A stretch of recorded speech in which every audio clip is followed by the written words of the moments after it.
So, hello everybody. Lance Tarchioni, usually with you on Ask the Agronomist. This is kind of a little bit different thing we're doing. We're recording some video interviews. A good old friend of mine, Brad Miller, here with me. I'll let Brad introduce himself in a minute.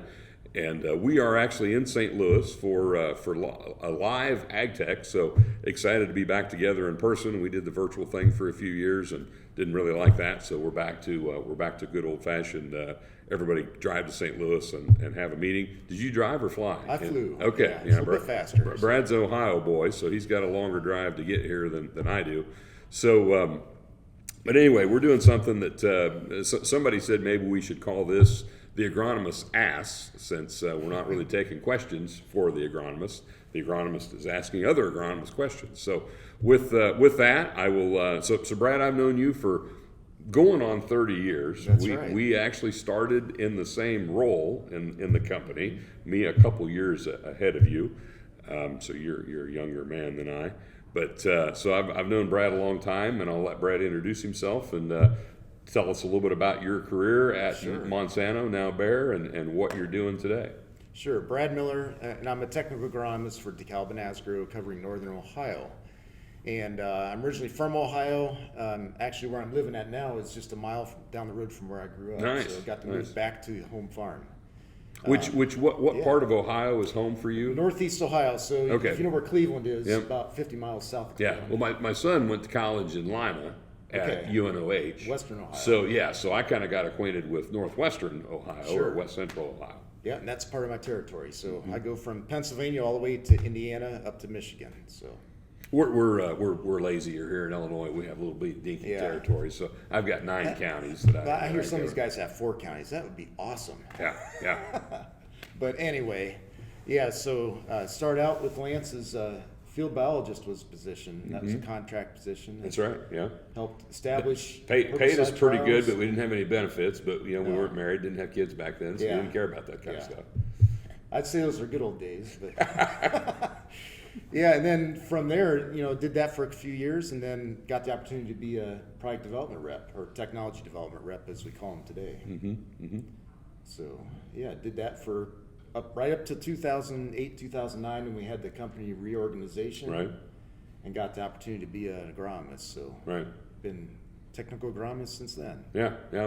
Myself as well. I was did a short stint as an LFA. That's right. And then when that role went away, and we created a technical agronomist role. So I've been, I think, in this role since about 2010, which there might be some law within Bayer that you can't have a job that long. I don't know, but I really like this technical agronomist role, and I'm actually coming up on my 30th anniversary, and I've kind of got a goal of a nice round number would be 40 years to have a career. So if they'll let me do this another 10 years, I'll be good with that. So. And it is kind of unique that we've stayed in the same role for so long, but beyond that, even with the same company. Right. There's very few people that can say. Our company's changed on us, but we didn't change on the company. So,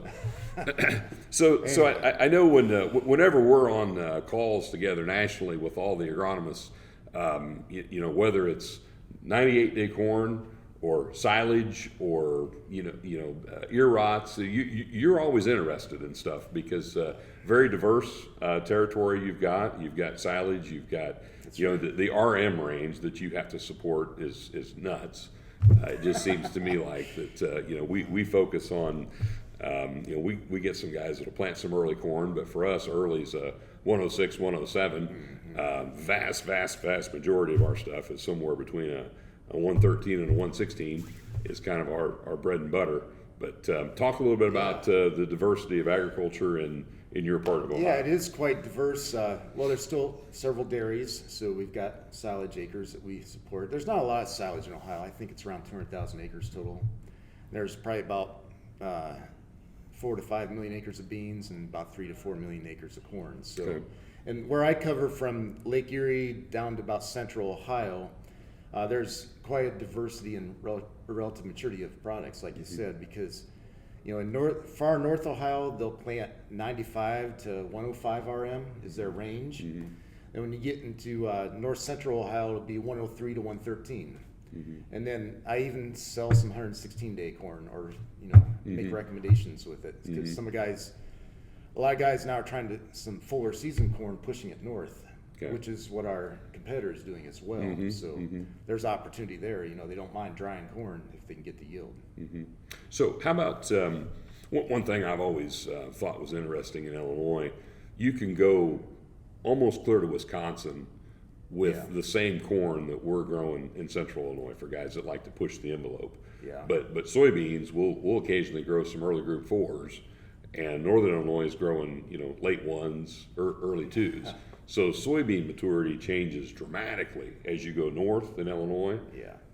Same way in Ohio, or are you guys a little different? Not quite as dramatic. There's quite a bit of overlap in beans from northern Ohio to southern Ohio.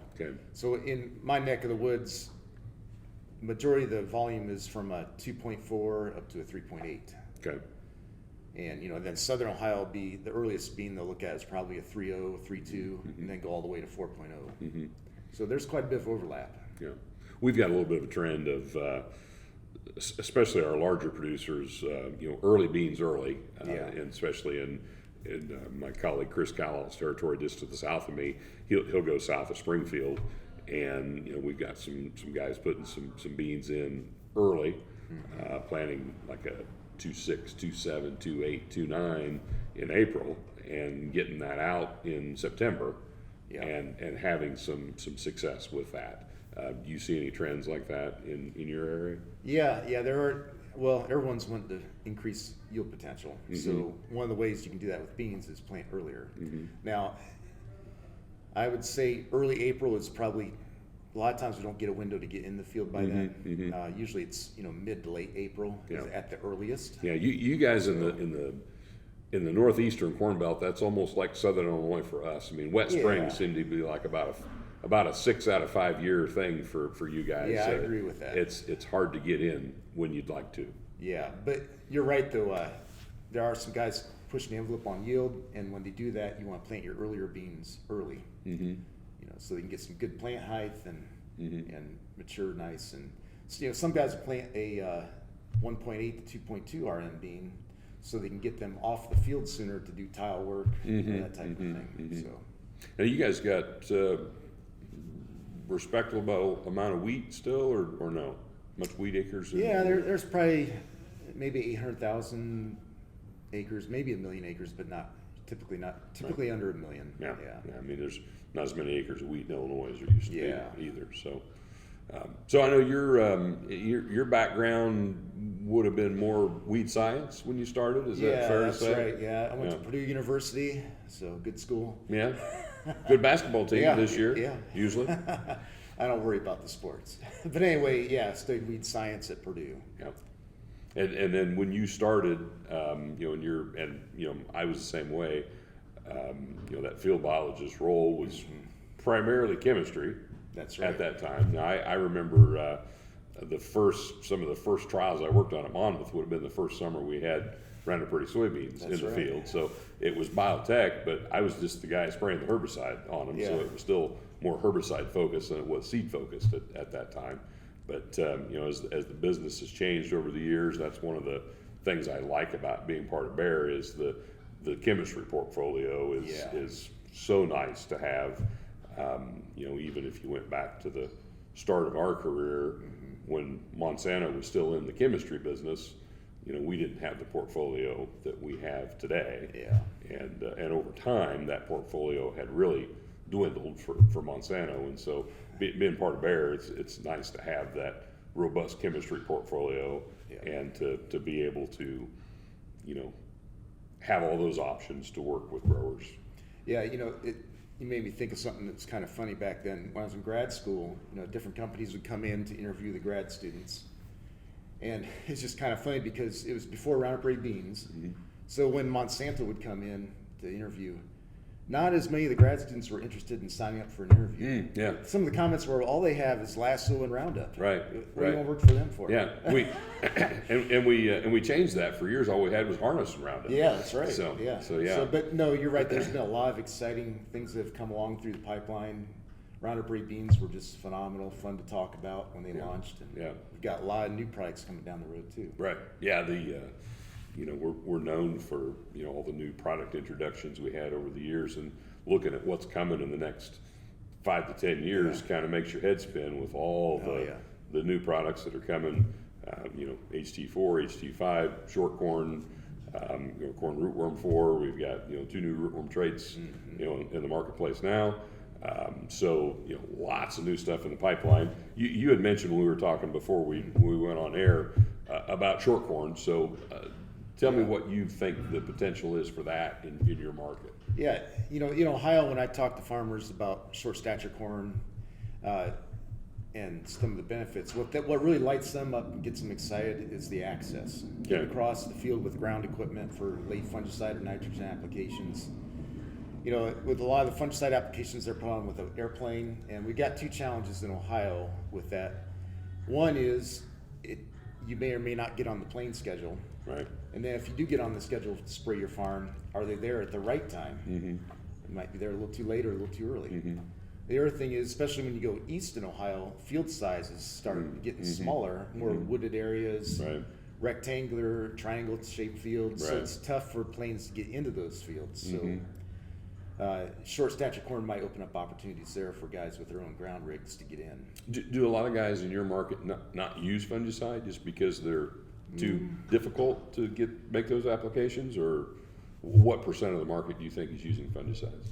It's a good chunk. Okay. I would say well over 50%. They're dealing with those challenges, but it's a challenge. And there's other opportunities coming down the road from industry too, like spraying fungicides with drones. That could be an option in the future. But there's some fields that just can't get in. Right. Yeah.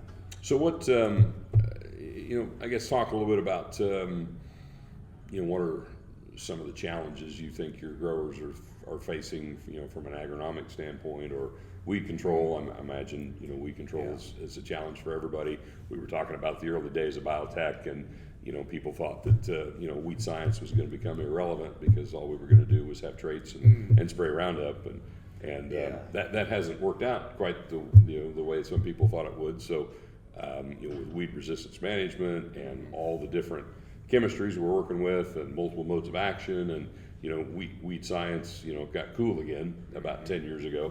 That's right. And so I guess talk a little bit about weed management from your perspective in Ohio. Yeah, so in Ohio, the first challenge was mare's tail or horseweed, glyphosate resistant mare's tail.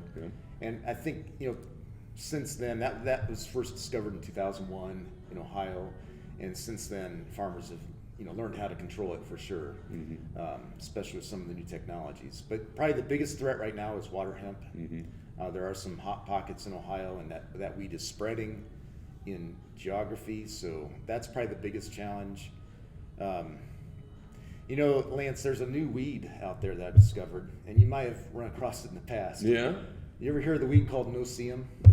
Do you remember the no-see-um weed? I do remember that campaign. Yeah, so that whole campaign was about spray before you see the weeds physically, because they're there even though you can't see they might them. just be seedlings just poking up out of the ground, but we can still control them. So I think that's coming back, because now when we start talking about XtendFlex beans and using XtendiMax in the pre-application before emergence, even in conventional till, and then coming back with overlapping residuals early post, we're trying to spray before we actually see those weeds, just to extend that residual control.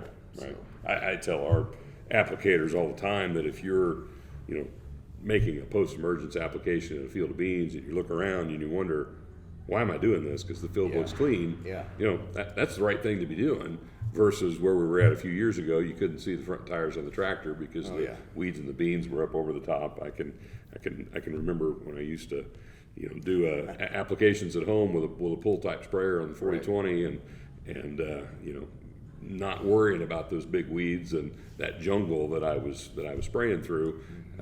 Things have changed a lot in the last 10 to 15 years, and the way we manage weeds, kind of going almost like a back to the future kind of thing, where we're doing stuff more the way we did 20 years ago, spraying small weeds, using residuals, and that's the way we're going to hopefully stay ahead of weed resistance and do a better job managing weeds. Yeah, because a lot of these tough to control weeds like water hemp, they grow quickly, and once they get any amount of size on them, they're really tough to take down. And so yeah, that's a great way to use that Extend Flex tool, is using the Extend to Max early. At least that's worked out well for us in Ohio. That way, in crop, you don't have some of the challenges that you face. Right. Well, I'd like to remind our growers and dealers as well that really there's only ever been one herbicide that was really good at killing big weeds, and that was Roundup before weed resistance. Right, before. And today, if you assume that there's a lot of resistant weeds out there, there really aren't any herbicides that are, maybe you'll get lucky and get away with it and kill that big weed, but they're not really designed to be used that way. Yeah. And one thing, let's jump back a little bit about that short stature corn. I think that's going to be, as far as we look at the pipeline of everything that's been launched since '96 with Roundup beans, that's going to be one of the most significant launches that we've had. Maybe even more significant in changing agriculture than Roundup Ready beans. Because it opens up a lot of opportunities. That's a bold statement, Brad Miller. Yeah. So that reminds me of a funny, embarrassing story I could tell you sometimes about when I embarrassed myself with Rob Fraley about the relatively small potential that I saw for Roundup Ready soybeans. But that's a story for another day. Yeah, one time I can remember back in probably '97, talking in front of a field of Roundup Ready beans. Features and benefits and answering questions. After that was all said and done, this farmer came up to me one-on-one and said, this technology makes me look like a good farmer.